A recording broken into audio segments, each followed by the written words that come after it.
Hah? Ribuan napi di lapas ini cuma dijaga 4 orang petugas? Ya, untuk pembagian tugasnya kita simak sampai akhir video ya. Apa aja sih tugas jajaran pengamanan di pemasyarakatan? Kita bahas dari titik terluar. Yang pertama itu yang jaga portal, itu adalah wasri. Biasanya bertugas sebanyak 1 atau 2 orang sebagai identifikasi untuk mobil yang masuk, orang yang masuk ada kepentingan apa akan ditanyakan terlebih dahulu. Kemudian wasit juga bertanggung jawab, ada yang bertugas di area parkir motor, mobil, dan sekitar area kunjungan. Kemudian ada juga yang wasit yang bertugas di dekat P2U, di depan gerbang P2U, sekitar PTSP atau pelayanan terpadu satu pintu. Kemudian yang kedua itu Satgas P2U, pengamanan pintu utama atau yang kalian tahu itu gerbang penjara.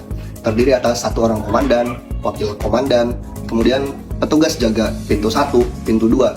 Kemudian ada tugas penggeledahan badan atau barang juga bisa melalui petugas X-ray.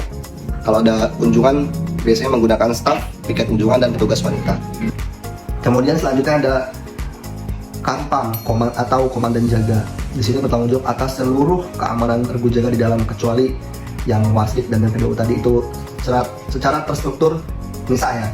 Yang kedua Wakarupam atau wadan jaga, ini sama membantu tugasnya. 2 orang ini mobile biasanya keliling kontrol anggotanya. Kemudian ada pos pintu, sama seperti P2U kurang lebih, tapi ini bukan di gerbang utama, yaitu ada di dalam untuk kantor yang banyak pintunya. Kemudian ada pos pantau, biasanya ada di tengah lapangan, hanya berbentuk saung atau kayak seperti pos satpam gitulah. Itu bentuknya ada di bawah, di tengah-tengah. Dan ada pos menara atas, biasanya ini ada di sudut-sudut lapas. Kebetulan di lapas saya ada 4, dan saya juga pernah bertugas sebanyak 2 kali di lapas lain sebagai perbantuan. Itu ada 6 sudut pos, jadi masing-masing sesuai bentuk lapasnya. Kemudian banyak sekali petugas, ada petugas blok, gedung A, gedung B, gedung C, dan sebagainya. Misalnya ada petugas beranggang juga, ada petugas gasling, yaitu yang keliling.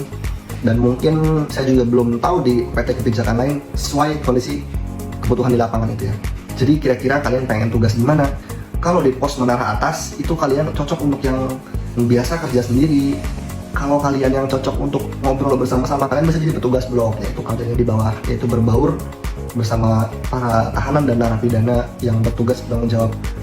Pokoknya jajaran pengamanan ini memiliki banyak sekali strukturnya, didampingi oleh staf keamanan ketertiban atau staf kamtib, kemudian didampingi oleh staf KPLP atau Kesatuan Pengamanan Lembaga Pemasyarakatan atau KPR, Kesatuan Pengamanan Rutan. Bisa juga kalau di LPKA, Wasgakin. Jadi untuk jumlah dalam satu regu jaga menyesuaikan jumlah personil di lapas tersebut. Kalau di lapas-lapas kecil bisa juga 4, 5, 6 orang, kemudian di lapas-lapas besar bisa sampai 20 bahkan 30 orang dalam satu regu. Di sini ada sedikit gambaran bahwa kita masih kekurangan 30.000 pegawai petugas pemasyarakatan.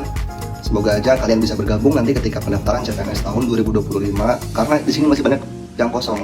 Kalian berdoa aja bahwa pemerintah akan membuka lowongan sebanyak ini.